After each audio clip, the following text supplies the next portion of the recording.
Kiefer Sutherland, what a great honor it is to be able to chat with you today. Oh, thank you, Tom. Nice to be with you.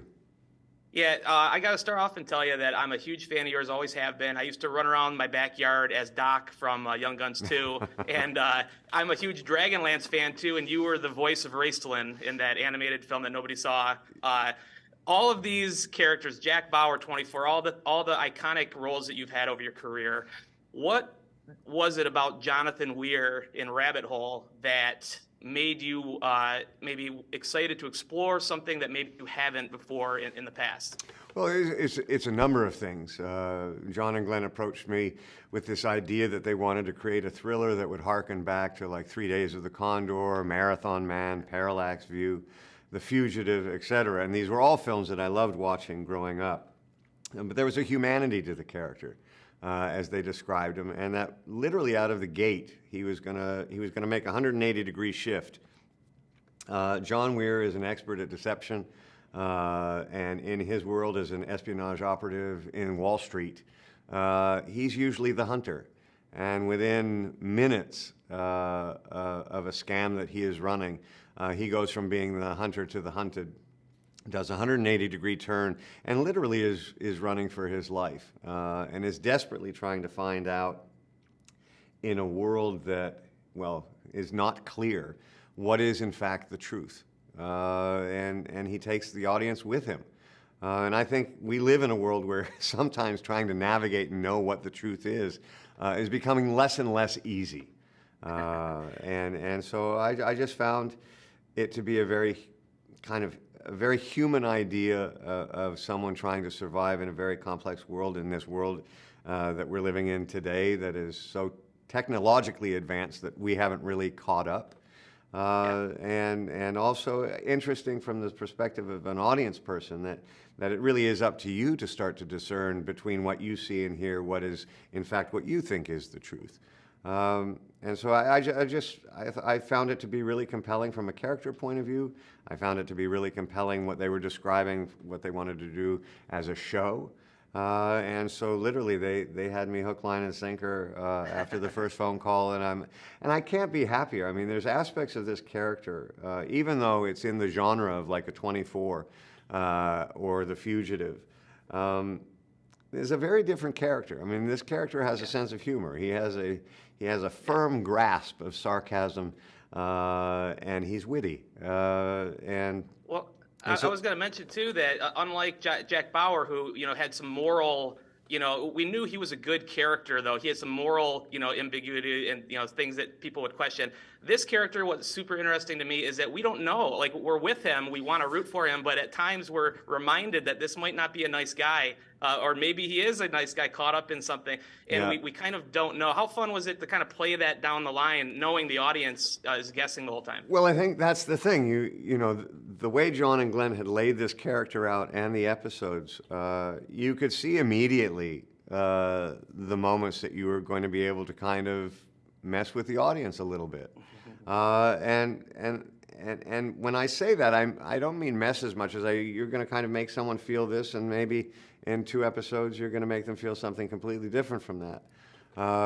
Those are great opportunities for actors. Those are the things that we look for, and this show is loaded with that. So it's, again, but he's witty, he's charming, and he's got aspects to a character that, I'll always make the joke that Jack Bauer, I think the only time he ever smiled in the entire run of that show was when he killed Nina Myers, right? And John Weir is a very different character. Kiefer, this is so cool again. I'll follow you anywhere, Kiefer, down the rabbit hole. Bless your heart, man. Thank you very much. Yeah, this is a pleasure. March 26th, Rabbit Hole. I hope everybody checks it out. Thank you, man. So the show starts, Rabbit Hole starts, and I see a finger tapping. Kiefer Sutherland is got this tick going. 30 minutes into this thing, I felt myself doing the same thing, and my leg was going, and I was super down this rabbit hole. What was your main goal with this series, or what were you trying to accomplish? Phones down. That's what we wanted. We wanted. Don't pick up the phone. You might miss something. We want the audience to join us on a one-screen experience. Wow, imagine that. Right? Yeah. Yeah, we want people questioning what they're watching, because at any moment you could go back and it might be not what it seems. So pay attention. That's kind of all we ask. Yeah. And what I found interesting too was, so that, I'm not spoiling anything, of course, but there's this whole rabbit hole, that the main character, played by Kiefer Sutherland, goes down. But then as I was watching, I also realized that we're going down like another rabbit hole into the past, into the father character. These kind of shows are interesting, and we follow along because we expect some kind of a good payoff. Can you, without spoiling anything, is there payoff in this? Is this a one season idea, or do you have ideas for this to go on? But the season's on and on? complete. We promise it will pay off. It'll pay. It's a complete season. I mean, I don't think we've told the whole story of this crew and all these people, but it is a complete season. We really set out to do that. We didn't want to just kind of leave everyone hanging at the end of season one. And I think pretty much everything introduced is resolved by the end of the season, but there's plenty of other things to do later. Yeah, and I think, like how movies have been made, forever, you want to watch these characters go on other adventures. You want to see them interact in different situations. And so that's all you have. But the story itself is satisfying. The conspiracy is solved, and the audience goes, oh, okay. And, we're threading through a lot of storylines that are going to come. There's things that are happening in the first few shows that don't pay off until the very end, like the last scene of the last show. Okay. Yeah. Yeah, that's what I love too. There's always like a twist, and then you think you might see where it's going, and then another completely out of nowhere will happen, and then it'll be like end credits, and you have to watch the next episode right away.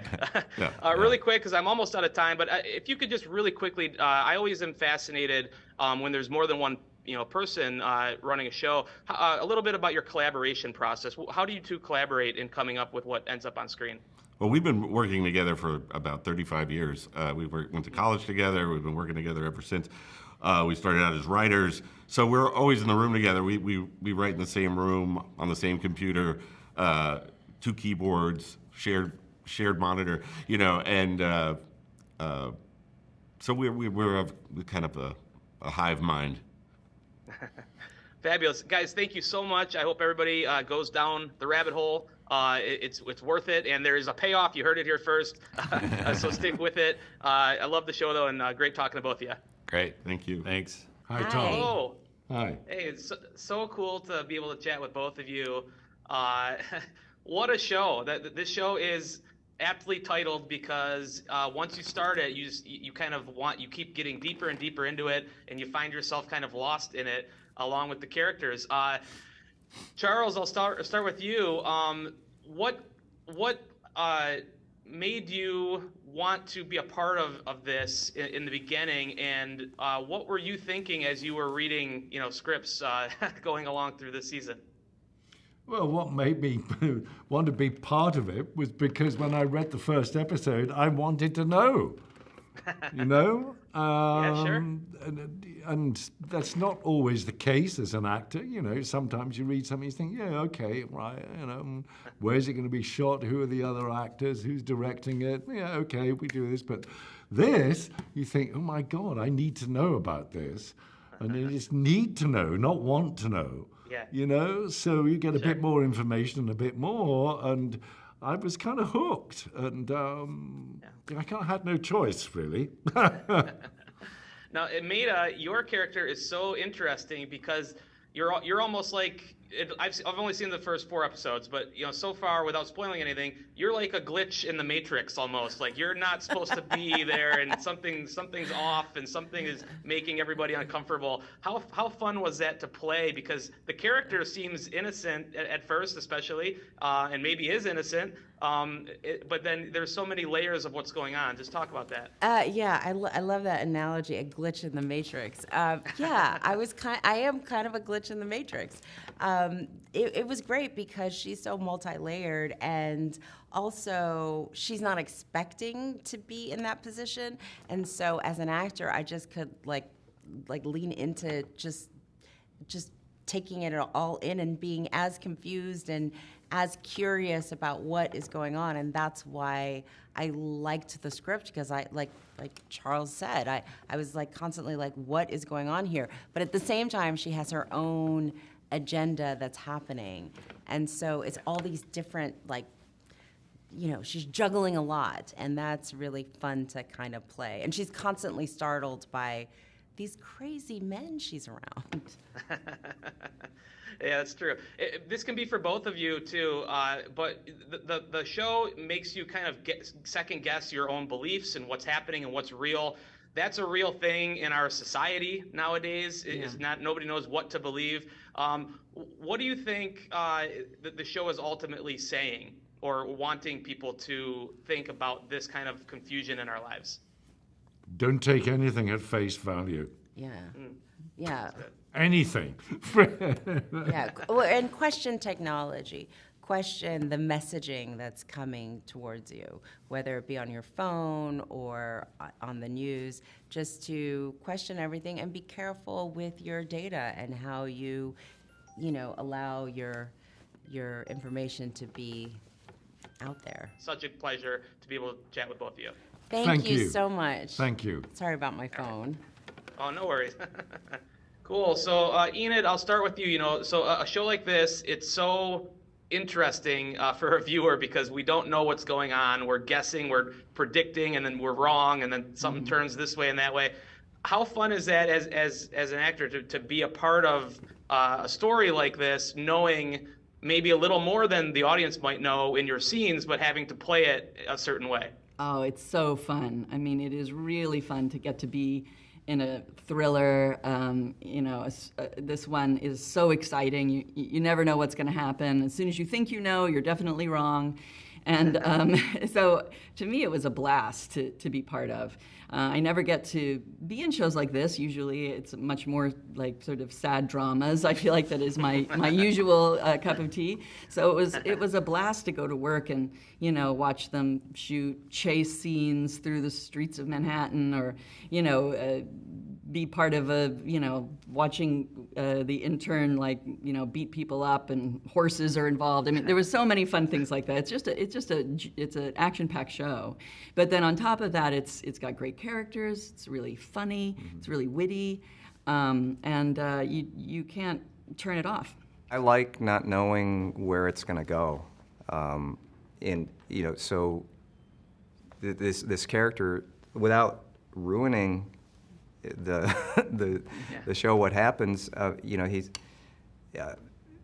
the show opens up with him just, you know, living his life. He just happens to have tripped upon something that other you know, people are, you know, possibly bad people, are you know, tied to. So he, you know, it's that I love characters that are outsiders, that they just kind of, there's a level of disbelief of what's happening to them. Like, is it real or is it not? So yeah, I enjoyed it. I wanted to work with the people involved with this show because I so respect and have been such a big fan of their bodies of work. So for me, it was easy. You'll see as it's just the beginning, you know. The stuff that you guys have seen, it's just a small part of this crazy character, yeah.